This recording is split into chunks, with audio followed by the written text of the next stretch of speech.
ஏக இறைவனின் சாந்தியும் சமாதானமும் நம் அனைவரின் மீதும் உண்டாவதாக. எல்லா புகழும் இறைவன் ஒருவனுக்கே. நம்ம தொடர்ந்து நிலவரங்களை பார்த்துட்டு இருக்கோம். இன்னைக்கு முக்கியமான தகவலை பார்க்கலாம். முதல்ல ஒரு நல்ல செய்தியோட நம்ம போயிடலாம். ஐநாவுடைய ஜெனரல் அசம்பிளியில பாத்தீங்கன்னா ஒரு தீர்மானம் கொண்டு வரப்பட்டிருந்துச்சு. அந்த தீர்மானத்துடைய வாக்கெடுப்பு நேற்று தான் நடத்தப்பட்டுச்சு.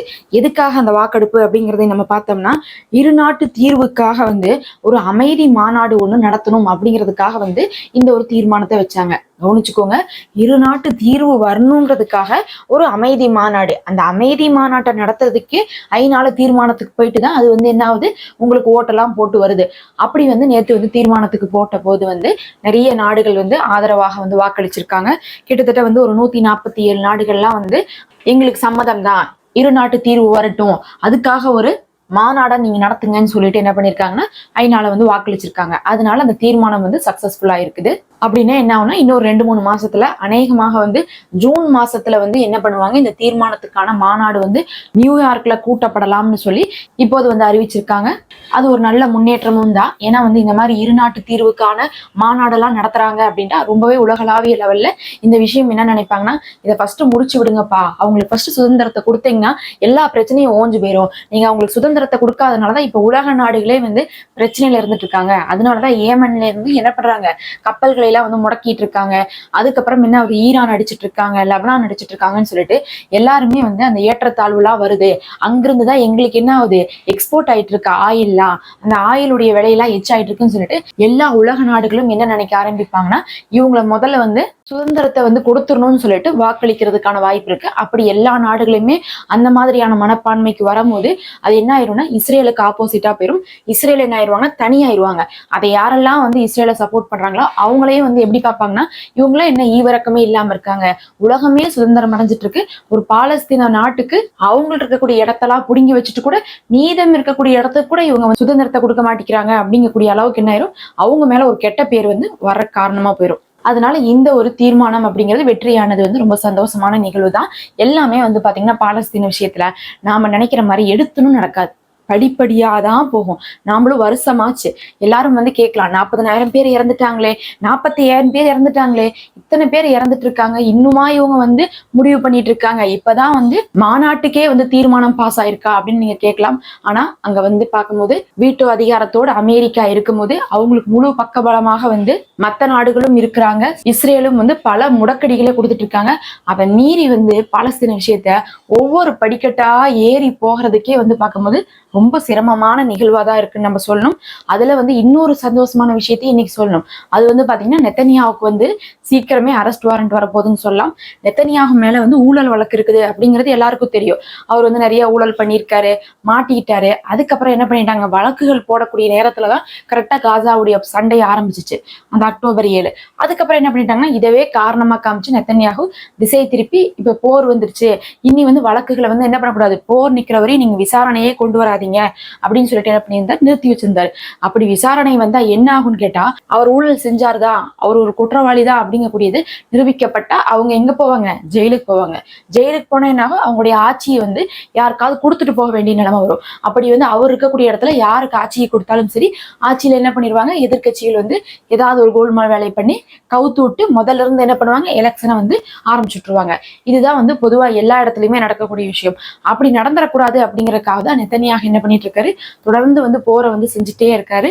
கொஞ்சம் கூட நம்ம நிறுத்திடக்கூடாது காசா போற, அது நம்மளுடைய வழக்குக்கு என்ன ஆயிரும், சரியான சான்ஸா போயிடும் சொல்லிட்டு அவங்க நினைச்சிட்டு இருக்காரு.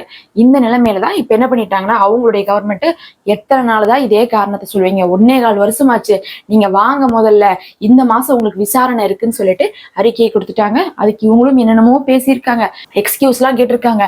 நாங்க நீதிமன்றத்துக்கு வந்தா என்ன பண்ணிடுவாங்கன்னா, என்ன என்ன பண்ணிடுவாங்க, குறி வச்சு தாக்கிடுவாங்க, என்ன ஈரான் கவனிச்சுட்டு இருக்காங்க, லெபனான் கவனிச்சுட்டு இருக்காங்க, அதுவும் நஸ்ருல்லா அவர்கள் இறந்ததுக்கு பிறகு என்னை கொல்றதுக்காக ரொம்பவே எதிர்பார்த்துட்டு இருக்காங்க.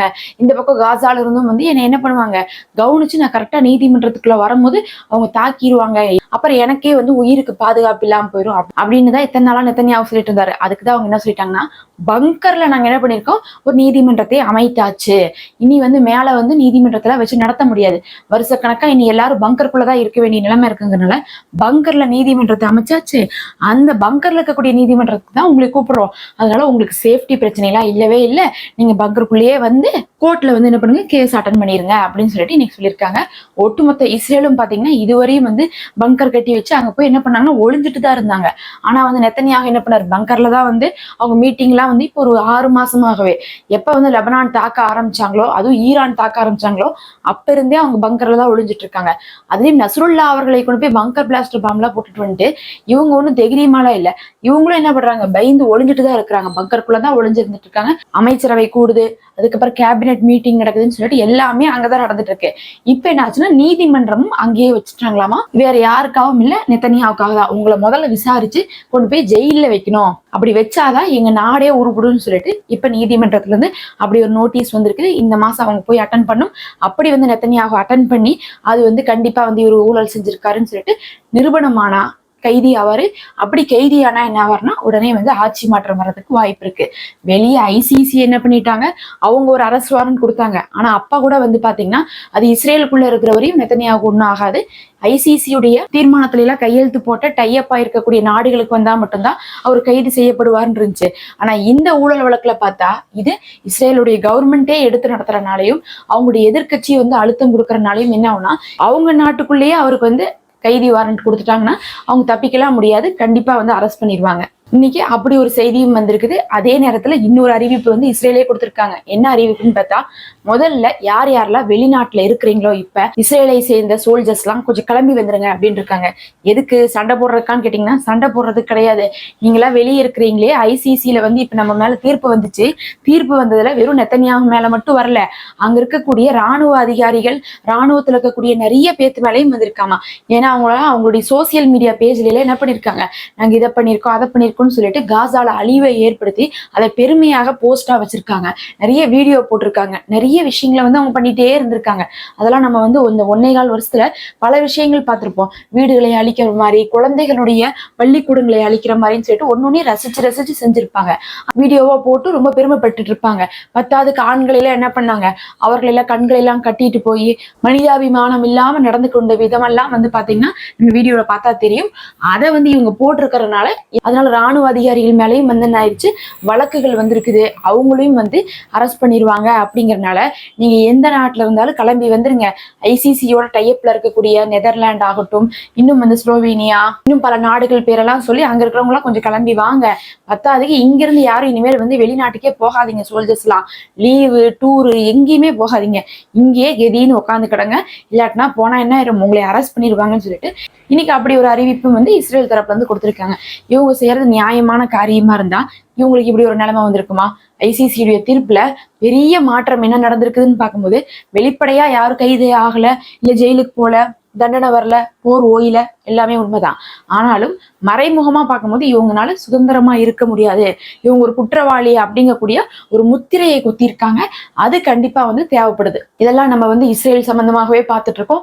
முதல்ல அப்படி நம்ம காசாக்குள்ளேயும் போயிட்டு வந்துடலாம். காசால பாத்தீங்கன்னா இதுவரையும் நம்ம வடக்கு காசாவை பத்தியே பார்த்துட்டு இருந்தோம். ரொம்ப நாளா தெற்கு காசா, ரஃபா பகுதியில எல்லாம் பெரிய தாக்குதல்லாம் எதுவுமே இல்லை, நம்ம சொல்ற அளவுக்குலாம் பெருசா இல்லை. ஆனா நேத்து வந்து ஒரு பெரிய தாக்குதல் நடத்தி அதுல வந்து 10 பேர்த்த வந்து இடுபாடுகள்ல இருந்து எடுத்திருக்காங்க. எடுக்கும் போதே அவங்க இறந்துட்டாங்க. இன்னும் நிறைய பேர் இடுபாடுகள்ல மாட்டியிருக்காங்கன்னு சொல்றாங்க. அப்படின்னா கண்டிப்பா என்ன பண்ணிருப்பாங்க, ட்ரோன் அட்டாக் பண்ணிருப்பாங்க. அதனாலதான் வந்து என்ன இருக்குதுன்னா இடுபாடுகள்ல சிக்கியிருக்காங்கன்னு சொல்றாங்க. அப்ப வந்து வடக்கு காசால இருந்ததும் இல்லாம நேற்று தெற்கு காசாலையும் மறுபடியும் ஆரம்பிச்சிருக்காங்க. ஏன்னா ட்ரம்ப் வந்து ஆதரவெல்லாம் கொடுத்து பேசுனதுனால நெத்தனியாவுக்கு வந்து ரொம்பவே வந்து என்ன ஆயிடுச்சுன்னா சௌரியமா போச்சு. அதனால வந்து தெற்கு காசால நேத்து ஒரு பெரும் தாக்குதலை பண்ணிருக்காங்க. வடக்கு காசால பார்க்கும்போது 60,000 மக்கள் வந்து பட்னி சாவுல வந்து இறக்குறதுக்கான வாய்ப்பு இருக்குங்கிறாங்க. அதாவது சுத்தமா சாப்பாடு தண்ணின்னு எதுவுமே வடக்கு காசால கொடுக்கவே மாட்டேங்கிறாங்க. பத்தாவதுக்கு வெளியிருந்து உள்ள வரக்கூடாது, உள்ள இருந்து வெளியும் போகக்கூடாது. இந்த இடத்துல இருந்து அந்த இடத்துக்கு மாறுங்கன்னு சொல்லிட்டு உள்ளக்குள்ளேயே பக்கத்தால வடக்குலயே இருக்கக்கூடிய ஏரியாவுக்கு மாத்தி மாத்தி என்ன பண்றாங்கன்னா தண்ணி சாப்பாடு எந்த ஒரு வாழ்வாதாரமும் இல்லாத ஒரு பொட்டல் காட்டுல கொண்டு போய் என்ன பண்றாங்க, அந்த மக்களை வந்து தங்க வைக்கிறாங்க. கூட யார் இருக்கா, அத்தனை குழந்தைகள் இருக்காங்க.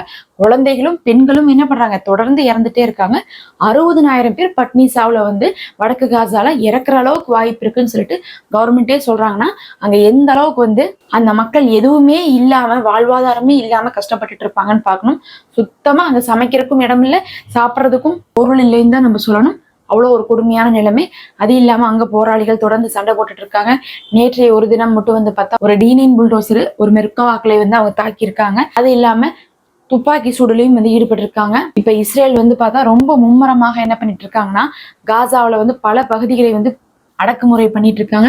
அப்பப்ப வந்து நாங்க கண்ட்ரோலுக்கு கொண்டு வந்துட்டோம்னு வேற என்ன பண்ணுவாங்க, அறிவிச்சுட்டே இருப்பாங்க. முழுசா இவங்களால கண்ட்ரோலுக்குலாம் கொண்டு வர முடியாது. கண்ட்ரோல்னா இந்த மேலதான் இவங்களால கண்ட்ரோல் பண்ண முடியும். அவங்களே பங்கர் கடியில இருக்கக்கூடியவங்க எல்லாம் போராளிகளை இவங்களால ஒன்றும் பண்ண முடியறது இல்ல. ஆனாலும் இப்ப என்ன ஆகுதுன்னா, இஸ்ரேல் ராணுவம் வந்து கொஞ்சம் சுதந்திரமா வந்து சுத்துறதுக்கான வாய்ப்புகள் அங்க கிடைச்சிருக்குது அப்படிங்கிற மாதிரியான தகவல் தான் வருது.